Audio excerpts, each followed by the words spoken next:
Maganda araw mga kasilog. Ang matutunghayan natin ngayon, ang movie may pamagat na Undoden. Nagsimula ang storya sa lalaking may hawak na baril at hinahabol ang isang rabbit gamit ang shotgun, at maririnig ang isang putok. Isang lalaking nagpapanggap na bulag nagngangalang Akash. Nag-iisa lang siya sa bahay, at may kapitbahay na bata na lagi siya ginugulo para malaman kung totoo siyang bulag. Pagtapos minabuti niya pumunta sa temple para magdasal, at dinalaw ang isang kaibigan para magpaalam dahil lilipad siya patungo London pagkalipas ng 2 buwan. Ang sikat na aktor na si Pramod Sinha ay may batang asawa, ang pangalan ay Simi. Kahit malayo ang edad nila sa isa't isa, ay hindi naging hadlang bilang masayang mag-asawa, at mayroon silang isang anak, ang pangalan ay Danny. Isang araw may isang babae nagmamaneho ng motor na pangalan ay Sophie ang nakabangga kay Akash. Agad niya tinulungan si Akash at dinala sa kapehan para humingi ng tawad. Habang nag-uusap sila nalaman niya na isang magaling na pianista si Akash. Dali-dali niya dinala sa restaurant na kanilang pag-aari. Narinig ng kanyang ama ang pagtugtog ni Akash at biglang namangha. Pagka-uwi ng kanyang bahay tinanggal niya ang kanyang sunglass at malabong lens. Doon nahalata ng bata na hindi siya bulag. Nagpanggap siyang bulag para mas lalo siya hangaan. Nagamit niya din para siya ay makapagtrabaho. Kinabukasan nagpunta siya sa restaurant nila Sophie para tumugtog ng piano, at lahat ng tao ay namangha sa kanya talento at lalo ito ay bulag. Nagkataon andin din ang sikat na si Pramod na sobrahan na galingan sa kanya. Inimbitahan niya si Akash sa kanilang bahay para sipresahin ang asawa niyang si Simi para sa kanilang anibersaryo. Dahil naman sa kagustuhan ni Pramod na sipresahin si Simi, sinabi niya kailangan niya umattend ng meeting sa ibang bansa. Nagalit si Simi pero kinalaunan ay naintindihan niya ito. Pag-uwi nila Akash galing trabaho kinailangan magstay ni Sophie sa bahay ni Akash dahil sa basa na ito at malakas ang ulan. Naghubad sa harapan si Sophie na kunwari hindi niya nakikita. Dahan-dahan naman nahulog ang kanilang loob sa isa't isa at doon nagparaos buong magdamag. Sa sumunod na eksena ay pumunta na si Akash sa bahay ni Pramod, ngunit ang asawa nito si Simi ang nagbukas ng pinto. Pilit siya pinapauwi dahil wala ang asawa nito. Ngunit sinabi ni Akash kailangan niya tumugtog dahil binayaran na siya nito. Pero tila parang ayaw siya papasukin at mukhang may tinatago. Biglang bumukas ang pinto sa harap ng apartment nila. Isang matanda ang sumilip kaya pinapasok ni Simi si Akash. Tumugtog si Akash ng piano ng buong kasiyahan. Nang biglang mapansin ang patay na katawan ng isang tao. Hindi siya nagpahalata na takot sa kanya nakita at nagpasama pa kay Simi pumunta ng banyo. Habang naglalakad nakita niya ang dugo sa sahig at katawan ni Pramod na wala ng buhay. Pagdating niya sa banyo naging kalmado siya dahil nasa loob pala ng CR ang killer. Bumalik ulit sa pagtugtog si Akash nang di nagpapahalatang takot nang mahuli sila at doon pinatay si Pramod. Habang tumutugtog na saksihan ni Akash paano linisin at ilagay sa malite ang bangkay. Kinuha ni Simi ang record na boses ni Pramod at kunwari nakauwi na ito. Pagkatapos tumugtog ay nagpaalam na rin umuwi si Akash. Nag-iisip si Akash ng lapitan ng babae pangalan ay Sako. At tinulungan siya sumakay ng tricycle driver na si Merly. Nagpahatid siya sa police station para i-report ang mga pangyayari. Ngunit bago niya pagpatuloy ang kanyang kwento lumabas ang isang police inspector nagngangalang Manohar, ang lalaking yun ang nakita niya kasama ng asawa ni Pramod na si Simi. At dahil sa takot ay bigla niya binago ang kanyang testimonya, naging tungkol sa kanyang pusa ang usapan. Namukan siya ng polis kaya sinamahan niya ito sa kanyang bahay. Sinubukan niya batuhin ito ng kutsilyo para malaman kung bulag ba talaga ito. Bumalik ulit si Akash sa restaurant at tumugtog, at maya-maya dumating si Simi. Sa sumunod na araw ay nabalita na ang pagkamatay ni Pramod, natagpuan sa loob ng sasakyan na malapit sa ilog at nawawala ang relo at alahas. Si Manohar ang may hawak sa kaso. Inimbita niya ang asawa anak at si Akash para magbigay ng statement, ngunit hindi niya sinabi ang kanyang nalalaman sa takot na baka siya ay patayin.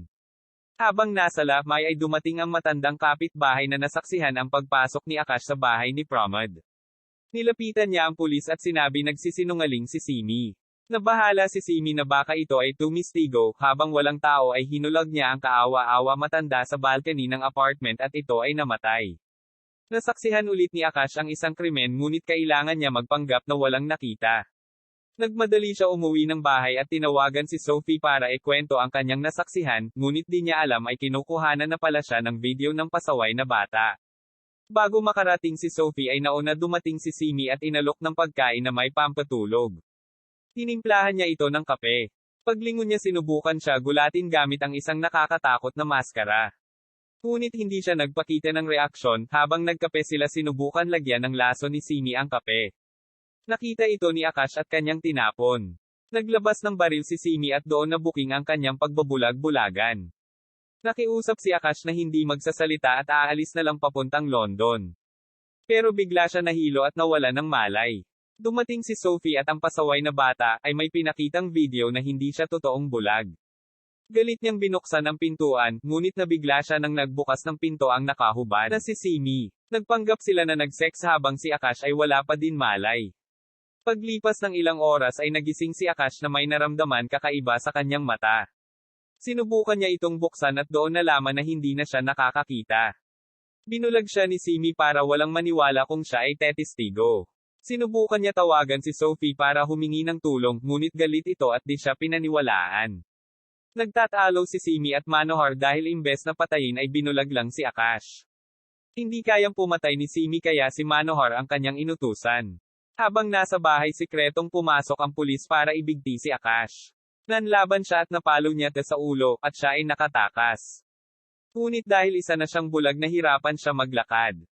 Dahil doon aksident siya naumpog at nawala ng malay. Nagising siya sa isang hospital kasama ang doktor na si Mr. Swami, driver na si Merly at ang babaeng nagbebenta ng loto na si Sako. Natagpuan siyang walang malay sa daan at dinala sa hospital.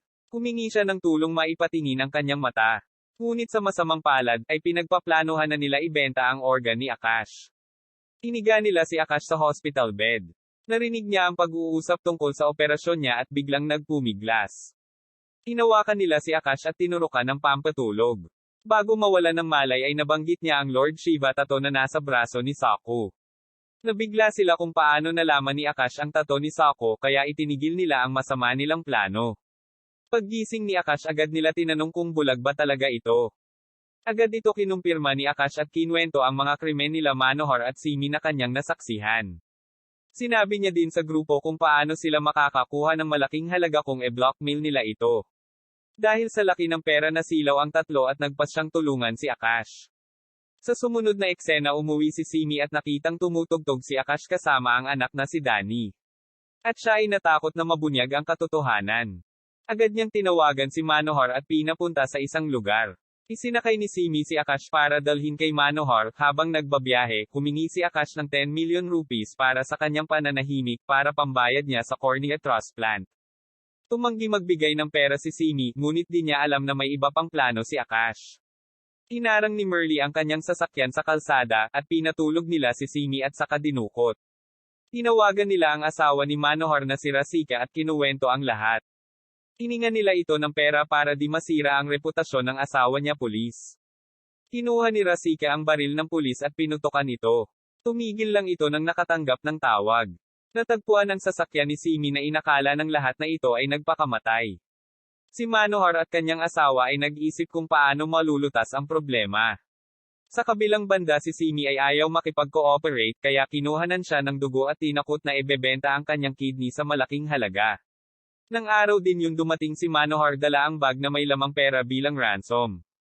Nang gagawin na nila ang plano, nagtraidor si Merly at Sako at tinali nila si Akash sa isang wheelchair para masolo nila ang pera at saka lumabas. Si Simi at Akash ay nakakulong sa iisang kwarto bilang bihag. Sinabihan ni Akash si Simi na dapat matakot dahil papatayin din siya ni Manohar. Nang makuha ng doktor ang result ng blood analysis ni Simi, biglang umaliwalas ang kanyang mukha at nagmadaling pumunta ng hospital. Nakuha ni Merly ang bag na may pera ngunit naabutan ni Manohar at saka binaril. Pagpasok ng polis sa elevator ay agad ito nilock ni Sako. Dinala niya si Merly sa hospital dala ang pera, ngunit di na umabot pa ng buhay. Doon niya din nalaman na peke pala ang dala niyang pera.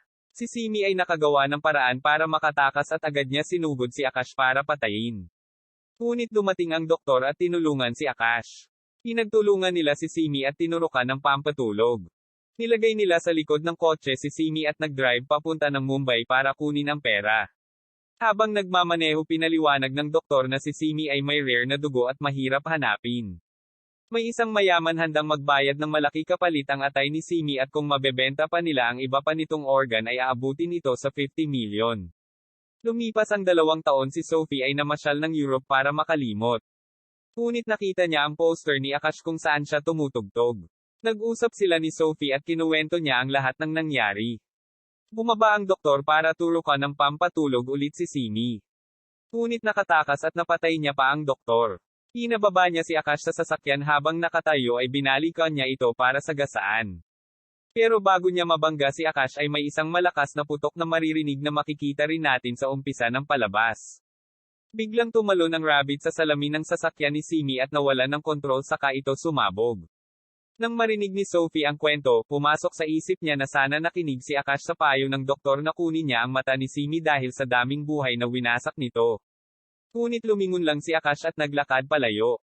Sa huling eksena makikitang pinalo ni Akash ang isang lata. Ano sa palagay niyo mga kasilog?